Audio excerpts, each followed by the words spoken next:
হয়তো তোমরা ভাবছো আমি যে কাজটা করছি সেটা শুধু সময় কাটানো। হয়তো মনে হচ্ছে এটা দিয়ে ভবিষ্যতে কি হবে। সত্যি বলতে তোমাদের এই চিন্তাটা আমি বুঝি, কারণ তোমরা আমার ভালো ভবিষ্যৎটাই চাও। কিন্তু আমার কাছে 2D অ্যানিমেশন শুধু আঁকা বা কার্টুন বানানো নয়, এটা আমার জন্য একটা নতুন ভাষা, যেখানে একটা ছবি দিয়ে গল্প বানানো যায়, একটা চরিত্র দিয়ে অনুভূতি প্রকাশ করা যায়, আর নিজের কল্পনাকে বাস্তবে রূপ দেওয়া যায়। আমি শুধু স্বপ্ন দেখছি না, আমি শিখছি। প্রতিদিন নতুন কিছু শেখার চেষ্টা করছি।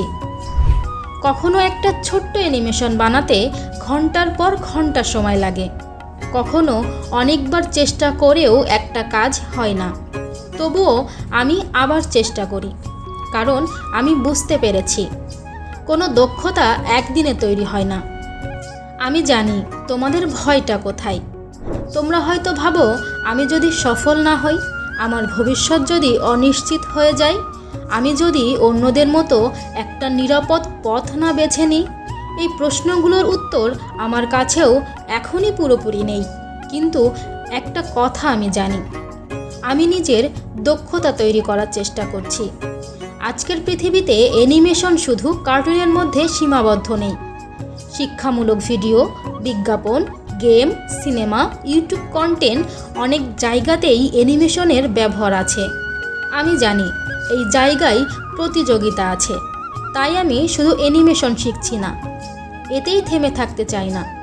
আমি ভালো হতে চাই, নিজের পোর্টফোলিও তৈরি করতে চাই, ভবিষ্যতে এই দক্ষতা দিয়ে কাজ করার মতো অবস্থায় যেতে চাই।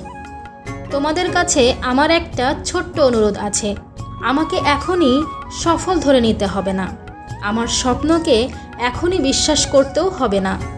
শুধু আমাকে কিছুটা সময় দাও, আমাকে শেখার সুযোগ দাও, আর আমার কাজটা একবার বুঝতে চেষ্টা করো। আমি এটাই প্রতিশ্রুতি দিচ্ছি, আমি আমার দায়িত্ব থেকে পালাবো না।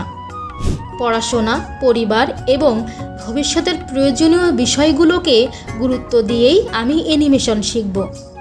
আমি চাই না তোমরা শুধু আমার স্বপ্নকে সমর্থন করো, আমি চাই আমার পরিশ্রমটা দেখো। হয়তো আজ আমি অনেক ছোট, হয়তো আমার কাজ এখনও নিখুঁত নয়, হয়তো আমার সামনে অনেক পথ বাকি, কিন্তু প্রত্যেকটা বড় গল্প শুরু হয় একটা ছোট্ট দৃশ্য থেকে। আমার গল্পটাও হয়তো আজ সেখান থেকেই শুরু হচ্ছে। আমি শুধু স্বপ্ন দেখতে চাই না, আমি সেই স্বপ্নের জন্য কাজ করতে চাই। তোমরা পাশে থাকলে পথটা হয়তো আরও সহজ হবে। স্বপ্নটা হয়তো আমার, কিন্তু তোমাদের বিশ্বাসটা আমার সবচেয়ে বড় শক্তি।